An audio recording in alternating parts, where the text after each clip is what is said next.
My family had asked me to say a few words about my mom, and now that you're all eating and your mouths are full of food, I know you can't boo me if I say anything wrong, so this is probably a decent time to say something. First of all, I want to thank everybody for coming here today and supporting us during this time. It's very touching and very telling, and I know Mom would be very happy to see all of you here today. For those of you who may not know me, I'm Mike. I'm the youngest child.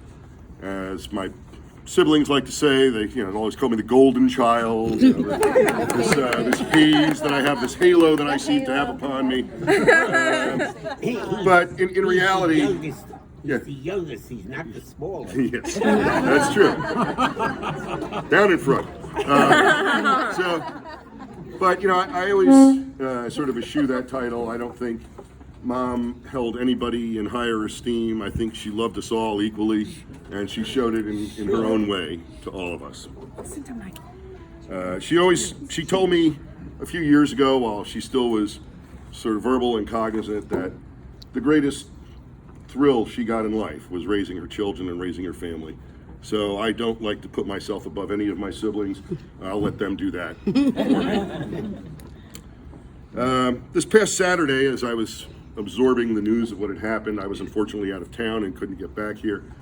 And on Saturday evening, I was trying to process everything. And a lot of times when that happens, I turn to my default, which is I'll kind of rifle through a catalog of Springsteen songs in my head and say, well, is there some song that has touched me in the past that I can relate to that helps me think through the process?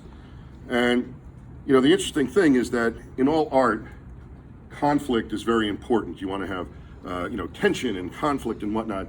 And when Springsteen writes about his father, there's that aplenty. And then it turns out there's only one song that he ever wrote about his mom. And it's a song that wasn't published because there was no conflict. There was no tension in the song. It didn't really make for a good rock and roll piece. The song was called The Wish. And in that, he really discusses how his mom was a source of love and a source of comfort, a source of security, a source of encouragement. She gave him belief in himself. She gave him a strong work ethic, and she was very steadfast to her principles, but also a fun woman. And all of a sudden I thought, well, Bruce, there you go. You actually summed up my mom in this 3-minute song. There was so much there. I was looking for something to sort of, perhaps make me cry, and instead it made me smile, thinking of her in that way. And thinking that perhaps it took one guy from Jersey talking about his mom from Jersey to help this guy from Jersey think about his mom from Jersey. So who was Mom? I mean, we heard a little bit about her during the sermon, and we did know she was the wife of Dad for 66 years.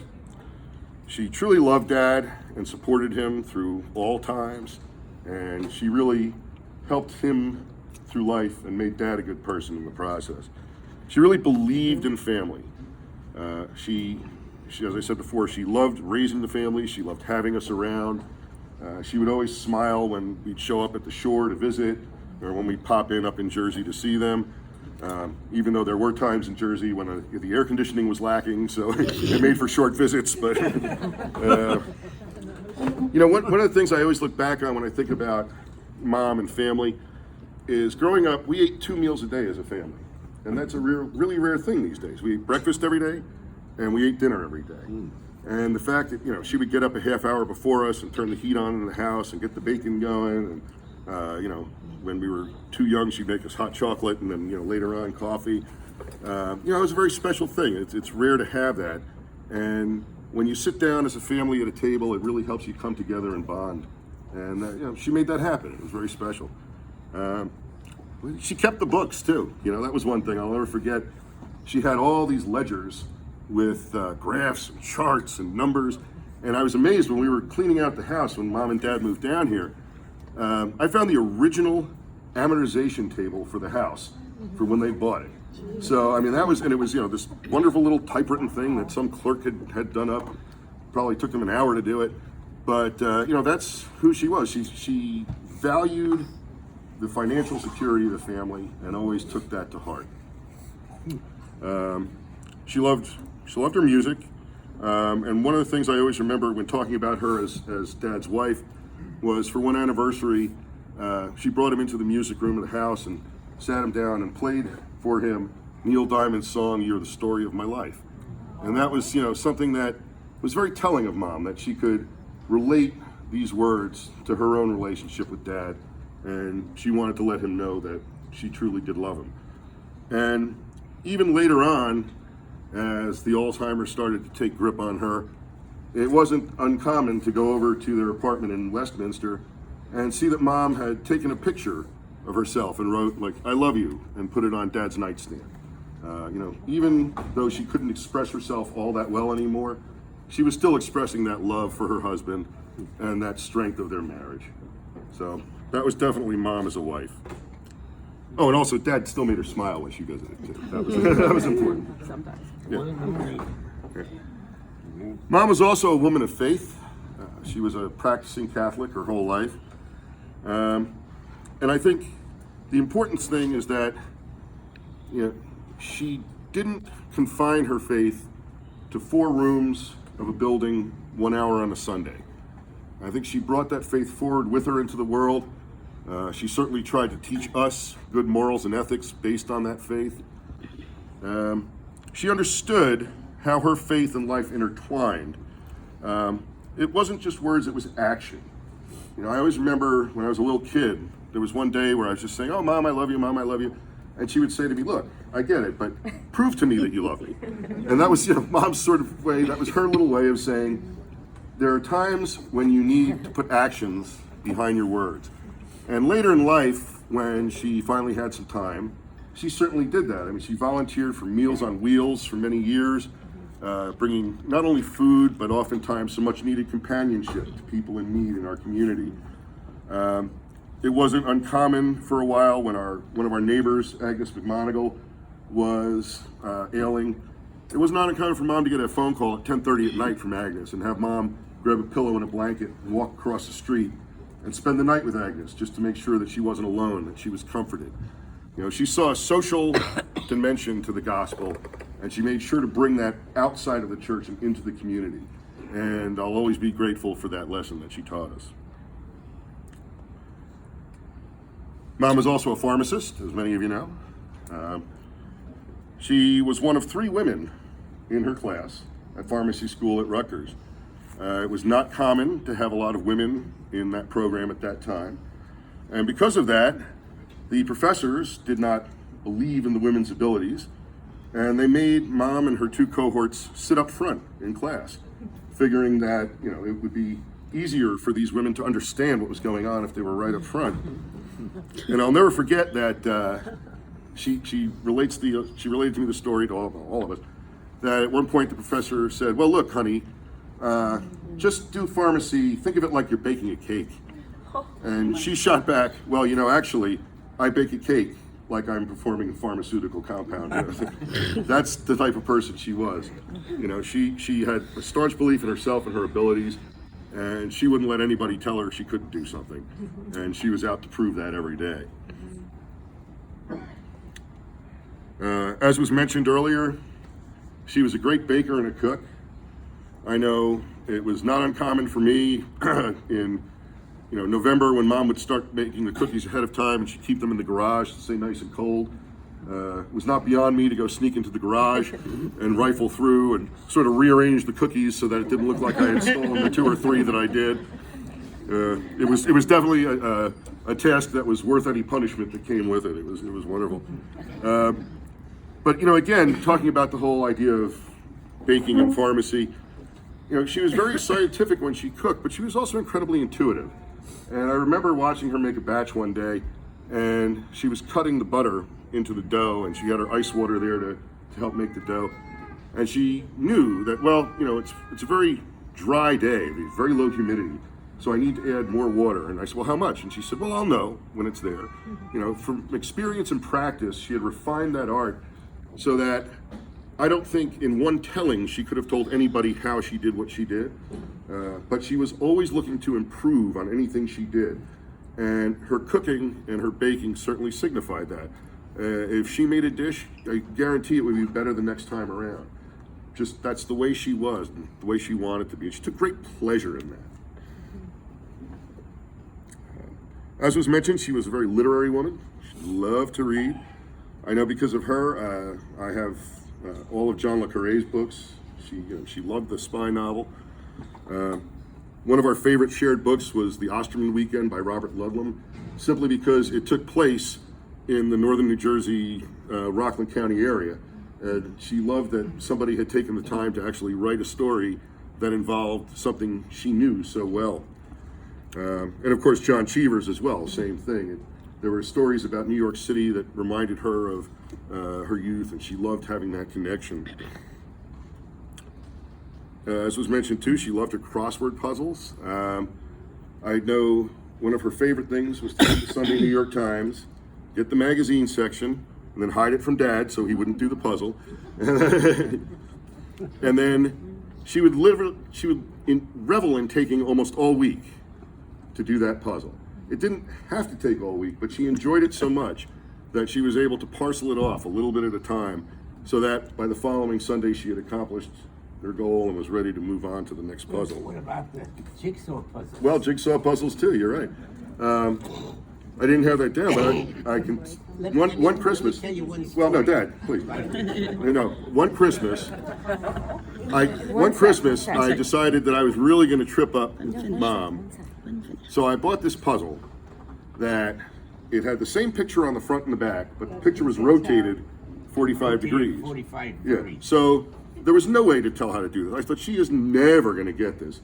Lo and behold, about 2 weeks later, I get a photo on email. We finished. And true to form, Mom would not tell me how she did it, because she wanted me to try to figure it out. Did you? No, never did. One of the things about Dad, please, just give me a second. He's doing. One of the things she loved about crossword puzzles was the biography they did on crosswords, and especially the fact that the pitcher Mike Messina was a crossword fiend, and he would do crosswords in the bullpen during his off days. And it showed that she really not only loved her crosswords, but she loved sports. She loved the Yankees. I think any time that Mariano Rivera came into a game, she probably got tears in her eyes because she absolutely loved seeing Mariano throw the ball. I'll never forget how every fall, without failure, on the basement door, up would go the large poster of Dave Cowens in his Celtics uniform, because she loved the Celtics from the time that she had cheered for Tommy Heinsohn in high school and followed his career into the NBA. And of course, as was mentioned before too, she had the love of tennis, which I never picked up the love for the game itself, but I loved the fact that she would watch it, because when I would go visit at the shore over Labor Day weekend and the U.S. Open was on, I could rest assured that Jen and I could go out and rent jet skis or go fishing and not have to worry about abandoning Mom, because she would be glued to that TV watching what was going on in Flushing Meadows. I gotta wreck my shirt. So, who was she as a mom? Well, she definitely loved her husband, she loved her children, she loved her grandchildren, and the spouses of her children. I think that she always felt that if somebody loved her child, she loved them tremendously as well. She always wanted us to live our best life. And I'll never forget in the mid-'70s, once in a lifetime event, the Treasures of Tutankhamun was going to tour the United States. And Mom went down to, I think it was the Bergen Mall, and stood at a Ticketron outlet for hours and hours to get tickets. And there was a 4-ticket limit. So what she did was drove us into New York City, me, Julie, Susan, and Karen, on that day. And she stood outside the exhibit while the 4 of us went in and saw this once-in-a-lifetime event. And she did it without ever, making us feel bad, or she wanted us to live our best life, and she knew that for us to see this was of tremendous importance and value. I'll never forget that. I think she encouraged us to be our best no matter where our life led us. I know, in her mind, she certainly had dreams and aspirations and ideas of how people would turn out and how people's lives would turn out. And sometimes we varied from those paths. And when we did, it took a little time for her to come around, but I think once she saw that we were living our best life and doing what we wanted to do in a sincere and meaningful way, that, she really would accept what we did. If you were just doing something to do it, that was not important to her. but doing something sincere and meaningful meant something because she felt that we were being true to ourselves. One thing Mom did is that she always told the truth. And she'd always tell you the truth, even if it wasn't what you wanted to hear. Right? Because she knew that at the end of the day, hearing what you needed to hear was important. And you know what? It was a real comfort at times because Mom had a way of knowing if you were hiding something from her. Right? She knew if there was something wrong in your life and you didn't want her to know because you thought she was going to worry about you, well, guess what? She knew and she was worried about you. And often, she would wait until you got to that point where you just truly needed a friend and a good, comforting voice. And she would tell you that truth you needed to hear, and you just deflate. Because all of a sudden you realize what she was telling you is, why have you been so worried about this? Make the decision that's best for you. Make the decision that's going to make you happy. And just hearing that and feeling that, there was nothing like it. Because here it is, you don't want to worry her, but she doesn't want to worry you. And somewhere in the middle, that truth came out, and it made you feel great. Mom was very adamant about how to get things done. It was her way or no way at all. She was a stickler for rules and regulations. I remember Julie telling me an anecdote one time about how she and her daughters were with Mom and they were in a shopping center and they were crossing the street. Mom went out of her way to go to a crosswalk and use the crosswalk to go even though no cars were coming. That was how she was. A rule was a rule. The woman never had a speeding ticket, a parking ticket in her whole life. She was a stickler. There were no shortcuts in her life. And, I remember I came home from college my freshman year for Thanksgiving or something, and we went out to the diner to get some food, and I got some soup. And when I went to get the crackers, instead of opening the crackers, putting them in my hand, crumbling them, and putting in the soup, I did what someone had showed me in college, which is you keep the crackers in the packet, you crumble them up, then you open the packet and put them in the soup. And Mom was watching me the whole time, and I'll never forget what she said. She said, "Where did you learn that?" That was who she was. It was when she saw something different that shouldn't have been. Oh, that was, there was nothing artificial or phony about Mom. She didn't like phonies. She didn't like things that were artificial, whether it was a person or something on her plate. She was very steadfast about having the real deal all the time. And I think she instilled that in all of us. She could be swayed at times if you could prove something to her. When they had the house fire and the kitchen got rebuilt, finally in the year of, 1998 or something like that, they finally got their very first microwave. Mom adamantly opposed such technology for many years. But once she realized that she could more easily make a cup of tea or reheat things or melt butter, she finally came around. And it took a little bit of time, but she could be swayed. She wasn't so stubborn as to be prideful or foolish. And sometimes there was a little bit of madness to the method. I do remember a time, maybe 10 years ago or so, where I was up at the house. I had gone up to New Jersey for some reason, probably to put in the screen door for them or something. And I came down for breakfast one morning, and there's Mom in the kitchen. And she's got a bowl, a jar, and a box of Raisin Bran. And I said, "Oh, good morning." She said, "Oh, yeah, I'm going to make my breakfast." She pours the Raisin Bran into the bowl, and she proceeds to pick the raisins out of the jar, or out of the Raisin Bran, and put them in the jar. And I said, "Mom, what are you doing?" And she said, "Well, sometimes I want Raisin Bran, but sometimes I don't. So on days when I don't, I pick the raisins out and put them in this jar, and then when I want raisins, I can just plump these in water, and I have nice raisins for my food." And I said, "Well, why don't you just buy a box of oat bran and a box of raisins? Wouldn't that be the right thing to do?" But to her, it was like cheating once again. It was like, no, that's not what you do. You take what's in front of you, you take what you have, and you figure out how to make it into what you want. And I think in a strange way, she took a great deal of pride in that, because she was literally taking, lemons and making lemonade in her mind. And that was who she was. She really enjoyed figuring things out like that. She was very fun. She loved simple pleasures. She took great pleasure from everyday tasks and great pleasures from larger things. As was stated, she truly loved her time in Long Beach Island. Loved her music. I mean, I remember every Saturday, if I had to listen to Willie B. Williams, fake ballroom every Saturday for hours on end, you know.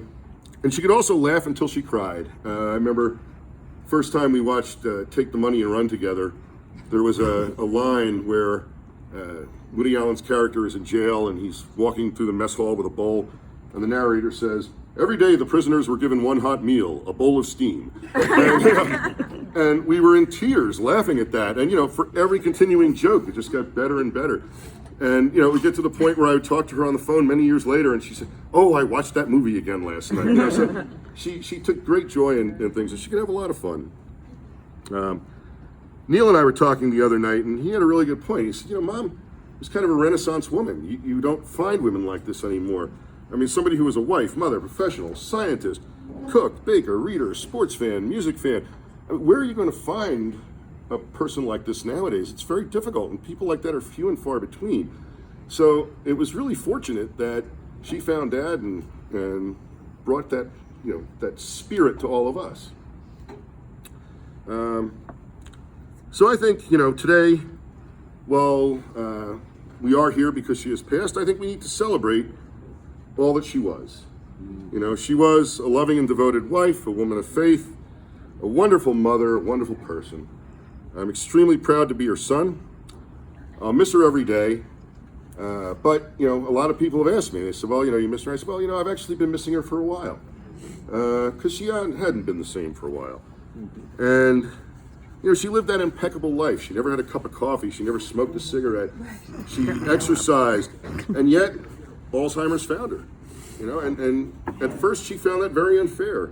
And, you know, she found a way to deal with it. But I think, you know, I hope that someday, through research and continued study, a cure is found so that nobody has to be robbed of that wonderful person that they love so much for all those years. So, in conclusion, I know, to paraphrase John Donne, each person's death diminishes me, for I am involved in humanity. Therefore, send not to know for whom the bell tolls, it tolls for thee. So today, let us know that, you know, we've all suffered a loss of that humanity in my mom's passing. She touched many lives in a very well-lived life. And while we may all while we all feel a loss today, let us celebrate that her life, example, and spirit will live on in all of us. Thank you all.